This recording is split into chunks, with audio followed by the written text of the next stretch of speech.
On today's show, Thrustmaster Ferrari F430 Cockpit, Superstars V8 Next Challenge, and top sim cars.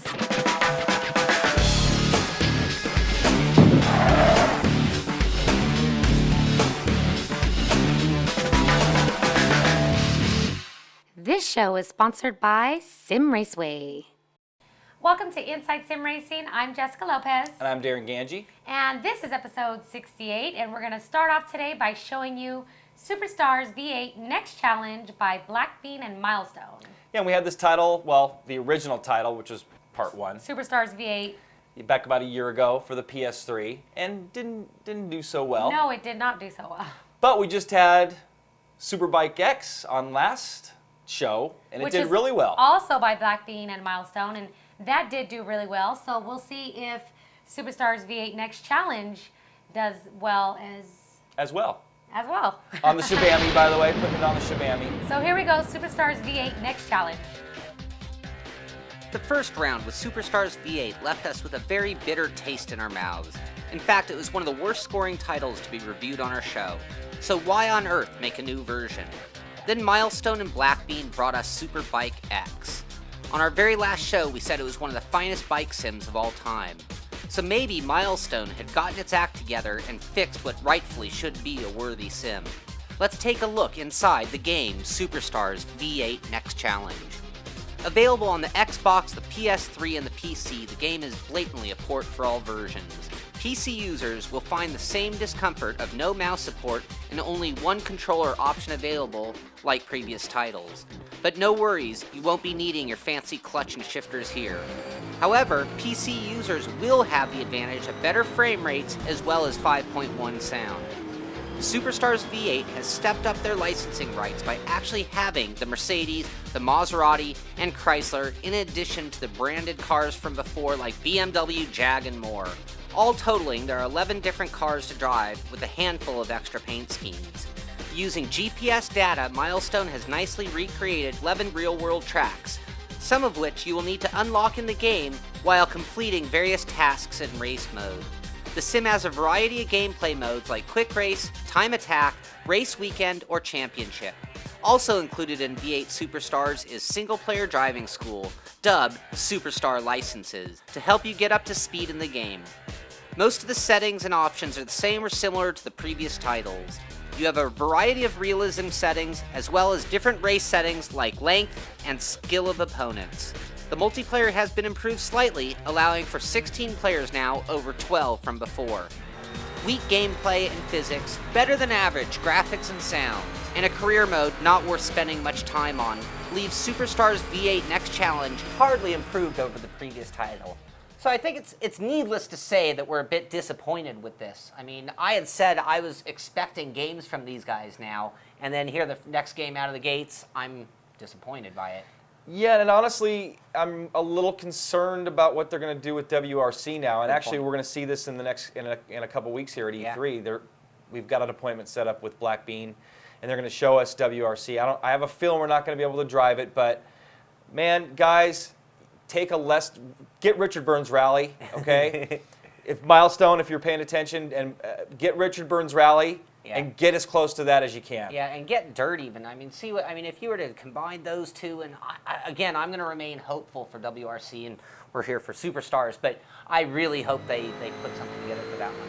Yeah, my opinion on this, it's like we're starting with the cons, obviously, here, is that definitely a port, all the way down to the controls. I mean, I think this is really made for a joypad. This is not meant for a steering wheel, in my opinion. Even though you can use one, it's just not set up for it. I mean, there's a dead zone as wide as the Grand Canyon. Yeah, we were joking, if you're using a 270-degree wheel and a dead zone this big, you only get about 30, 40 degrees over here and here of total steering. Yeah, so that made it really difficult to control. Yeah. And I just had a hard time, getting into it. The career mode isn't as robust as Superbike. I'm so glad you said that, because this is something that bothers me. I have a lot of room for games to be mediocre in physics and not being the best driving sim in the world. But give me a good career mode. Right. Give me a contract to sign. Let me beat my competition and get something out of it. Let me upgrade my car. Anything to stimulate a cool career or a cool single-player mode, and this has none of that. So, well, I'm going to disagree with a little bit at the beginning. I mean, the physics, in my opinion, are so horrible in this game, I have a hard time even wanting to drive it. And no offense to you guys at Milestone, I mean, I guess your quote says it all. Real-world physics in a minimum way, in a or minimal, something in like a that. yeah. I wish we had their quote. I should have brought it down. It was perfect for where they're going. You know what? It brings me to the point. We haven't even used the word pendulum steering in forever. I think Grid might have been the last game where I felt like I was always chasing the car. This is the epitome of pendulum steering. It seems like the axis is dead center on the car, and it rotates on that axis. Matter of fact, I was driving down a straightaway, back and forth, and the car wasn't getting sideways. It was just like pendulum. One of those cars that has like a center wheel that you can't see, and that's what it does everything for. So other thing, we mentioned the force feedback was very, very bad. The physics weren't bad. There were a few good pros, though. Yes. This game, has 11 beautiful cars, and they're showroom race cars, so by that I mean like the Audi, the Maserati, the Cadillac. You got a lot of gorgeous. The Mercedes is one of my favorite body styles in all of sim racing, and it's in here in beautiful fashion. Yep. Another thing that I thought was pretty decent, it's a quick and easy to get into sim. You don't have to do a lot of fussing. I mean, it's not letting you do much to your controllers, so you're going to be in there and driving before. Yeah, it's definitely plug and play. The tracks are beautifully done. It's got the evolving track feature like Superbike, so as you go through the race, you get rubber buildup, or if it's raining, it dries. So that's cool. Like Sean said, the car models, they've added 2 cockpit views now, which definitely enhance the experience. But yeah, man, Milestone, if you got to get that feel like a Dirt 2 if you're going to go on the console, and or a Forza 3, you got to get as close as you can to that. And may I recommend getting a few wheels around, because maybe you're not using enough wheels, maybe you're not using wheels at all, but grab a few wheels, try them out on your sim before you send it out. You want to impress us and the rest of the hardcore rally community that's going to be really into that title, and we keep transferring to WRC because that's what I'm really looking forward to. Yeah. You got to step it up, guys, on the physics end and the force feedback. Force feedback was weak. All right, why don't we go to the scores here? We've talked enough about it. It's time to it up enough. Yeah, it's time to give the scores here. I'll give the first 5, you give the last 5, and you can give the score. All right, so in physics, out of 15, we gave it 8.25. Whoa. Graphics out of 10, we gave it 8.5. Sounds 8. Tracks 8.25 out of 10. Vehicles 8.25 out of 10. Fun factor 6 out of 10. And in force feedback, it only got 4.5 out of 10. AI 3.75 out of 5. Multiplayer 3 out of 5. Damage 2.75 out of 5. Presentation 2.5 out of 5. And cost 2 out of 5, giving it only 66.25 out of 100. Which actually improved it from last time. We gave it a 52. Oh no, was that the Sim Index? Yeah, that's a Sim Index there. Yeah, 52 we gave it on the Sim Index. It is a very slight improvement. Yeah, I think we gave it a 59. The original Superstars was the total score. Right.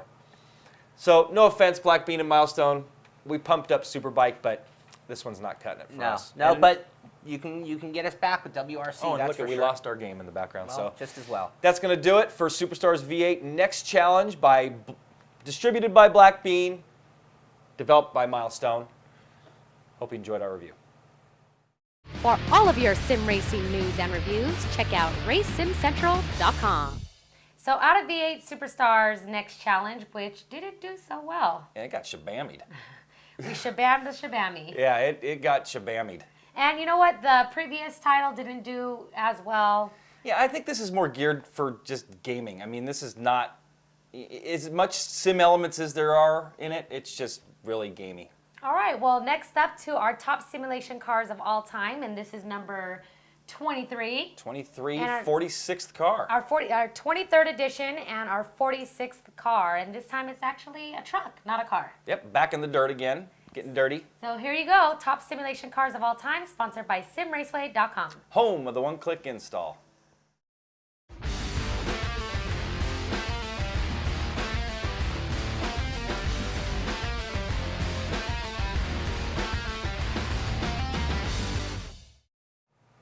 Here we are for the 23rd edition of Top Sim Cars, and we got, which car is this on the list today? This is the W-Core Reloaded 2-wheel drive And four-wheel drive? Yeah, we did them both.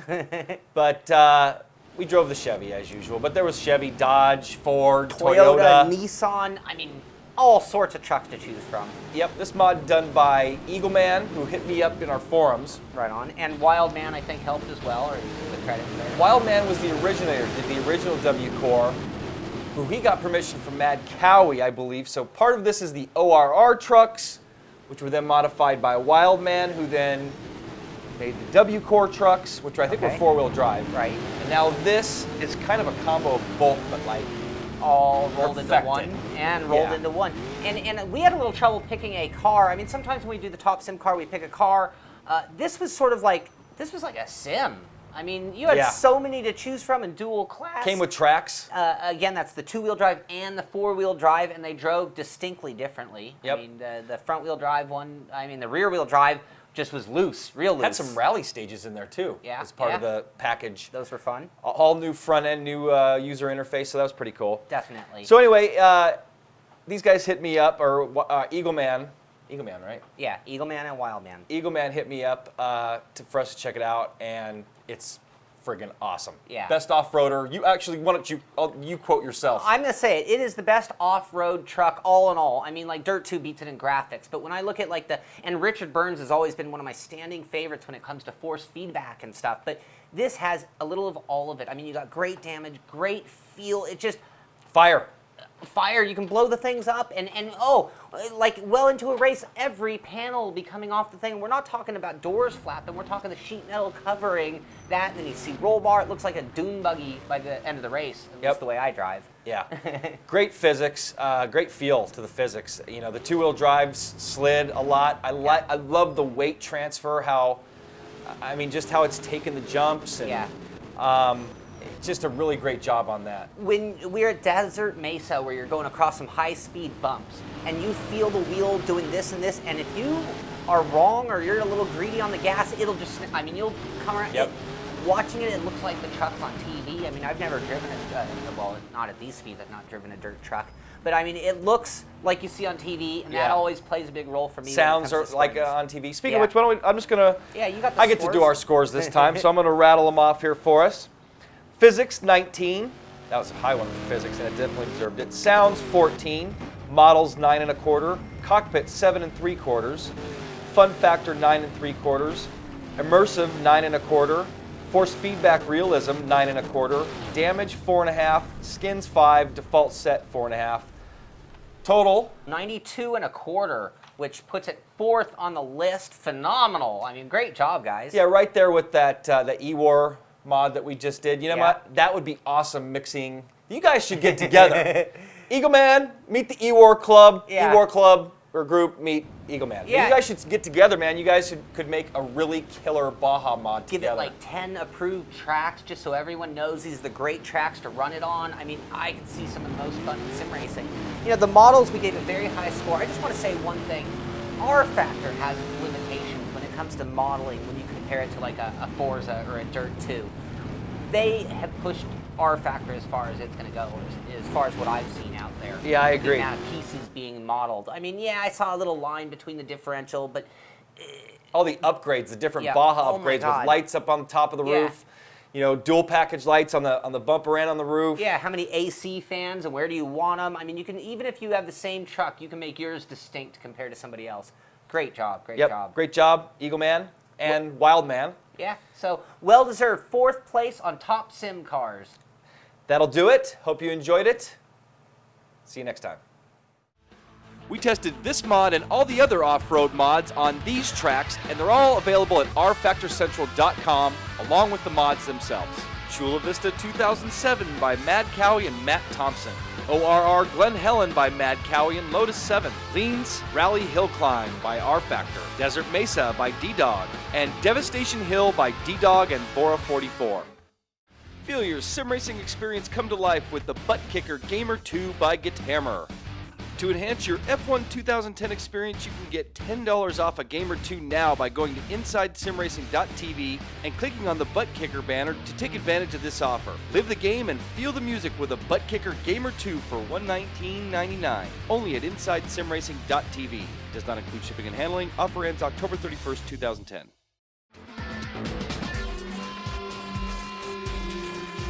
Get in gear. Get in gear with Sim Gear. Now only $179 exclusively at InsideSimRacing.tv. Time for the top story of the day, which is the Thrustmaster Ferrari F430 cockpit.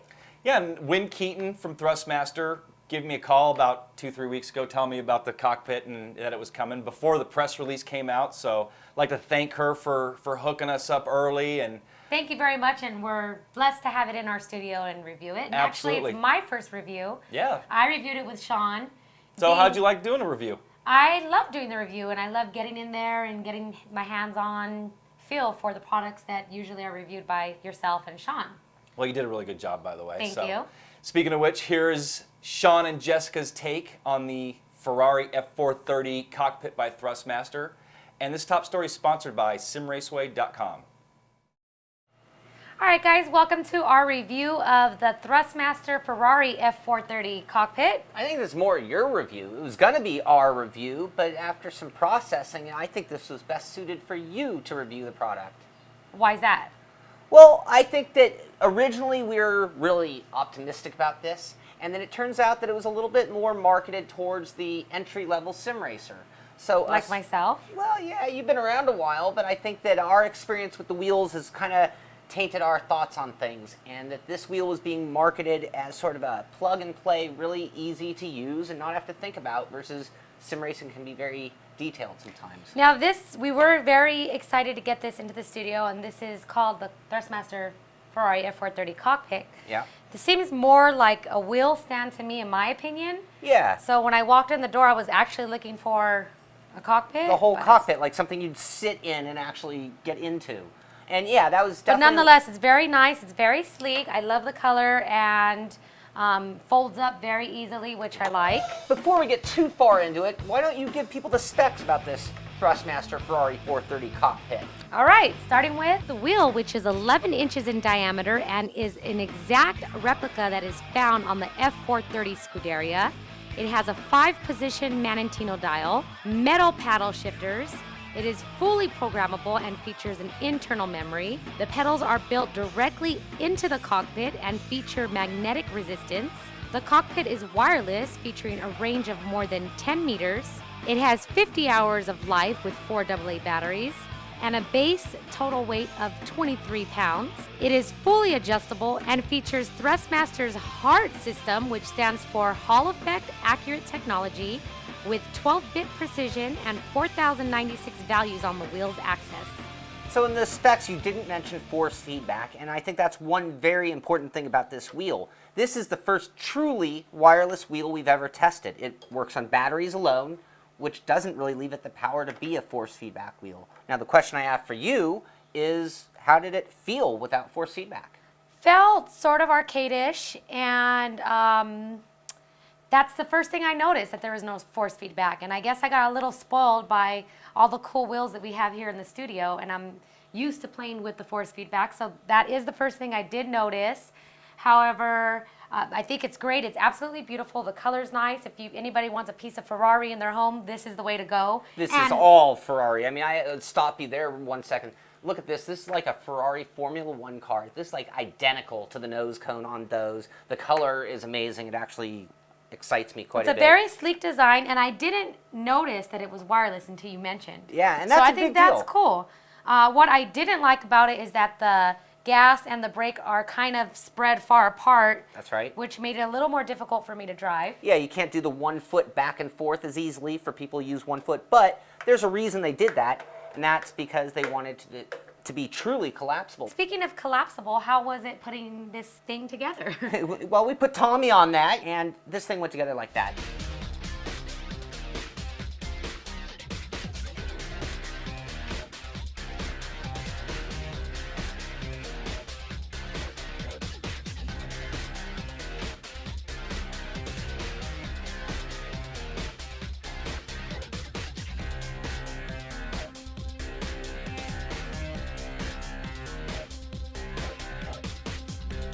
Adjust it to the height you want. We showed you standing there driving it. You could sit with it. So it is very adjustable. It doesn't take up a lot of space. There's no cords.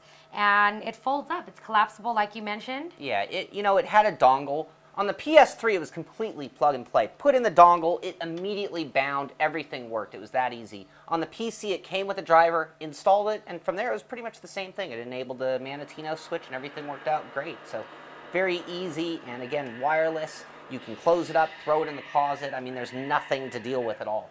And this is truly meant for the beginner racer. And you know what? With Gran Turismo coming out soon, I think that Thrustmaster is really aiming for PS3 and Gran Turismo, PS3 owners and Gran Turismo future owners. And for those who don't want to use a gamepad for, racing. I think that's the perfect word. This is like the ultimate gamepad. This product will be coming soon and will retail for $250. Most likely it'll be available online only. We'll have it at our site once it is available. We did put it on our rev scale, which is our basic 1 to 10 scale. Should I tell them what we gave it? Let's tell them. We gave it a 7 out of 10, and that's a mediocre score. And I have to tell you that from here down is near perfection. If you were to take the 430 force feedback wheel and put it on here, this whole thing would be a 10 out of 10 for me. I mean, I love the Ferrari wheel. The other thing I want to say is they're not marketing this for me. They're marketing it for the PS3 user. You got Gran Turismo coming out, and a lot of the games on the PS3 are a little lighter in force feedback, so maybe people aren't as critical of it as I would be using it on like the PC. So, but for what they're marketing for and the audience they're marketing for, it's a great product. Yeah, definitely. Very easy to use, and it's going to be a perfect replacement for those who've been using a controller for so long and want to get into something more sophisticated. All right, well, I guess that's going to wrap up our review of the Ferrari F430 Cockpit. Thrustmaster Ferrari F430 Cockpit.